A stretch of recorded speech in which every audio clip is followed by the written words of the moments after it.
Abigail Raphael. I'm chair of the school board. I'm happy to be here tonight. And when I first ran for office, I promised to focus on what I call the ABCs of school success: achievement, budget, and community. And that's what my school board colleagues and I have been focusing on, and I just want to hit a few highlights for you. In terms of achievement, we have expanded opportunities for at-risk students to attend pre-K because we know how important that investment is in success for students. And we've done studies and know that those students who attend Arlington pre-K do better throughout elementary school.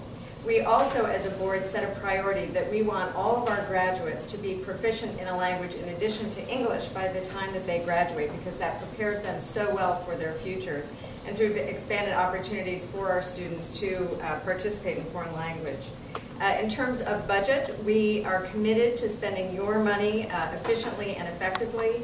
So we have reduced our central office positions. We have created reserves, many of them, but one, for example, to protect our retirees, to be sure that we can honor the commitment that we have for our retirees. And we are all about accountability, so we are always evaluating what we are doing. Right now we are undergoing a state efficiency review that really looks at all of our business operations. We've done an evaluation of transportation, of information services, and we're also looking at a number of our curricular areas to make sure that we are spending our money as effectively as we can and doing the best we can for our students. In terms of community, we recently created a Citizen Sustainability Advisory Committee to help us with our commitment to the environment. And one program I'm particularly proud of and have worked very hard on is our new Second Chance program. And that is the result of a collaboration of really the entire county. And it is a new education and diversion program for students who get involved in drug use and alcohol use. And it started in September, and it's off to a great start. Now, we do have challenges, and you've heard a little bit about it already. Our enrollment is growing. We're growing by about 600 to 1,000 students every year. We're expecting by 2016 that we're going to need 3,400 more seats. That's about the size of 2 high schools. It is a tremendous challenge. So we've been doing the best we can with the space that we have. We've had to increase class size. We have converted spaces. I was just at a school last week, and really every nook and cranny that they have converted to turn into classroom space. And now half of our schools have what we officially call relocatables, but most people know as trailers. So those are throughout the county. And we have a very detailed plan now in place so that we can meet that need by 2016 and find those seats for our students.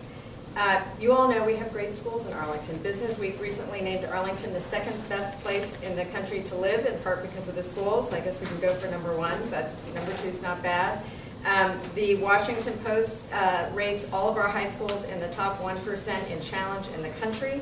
And all of our high schools have a 90% or better on-time graduation rate, which is really a tremendous accomplishment. And I'll just wrap up with this.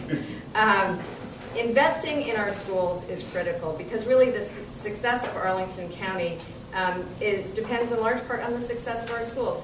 We have the lowest unemployment rate in the state and have for years because we're producing graduates with the skills that they need to get jobs, and many of them come back to our community and do that.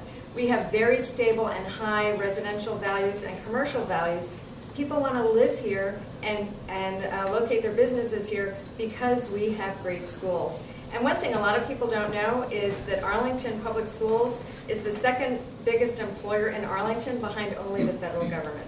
So we are critical to the success of Arlington County, and that investment, I think, I hope you believe, is really paying off. So it's my privilege to serve this year as the chair of the board, and I ask for your vote in November so I can continue to serve.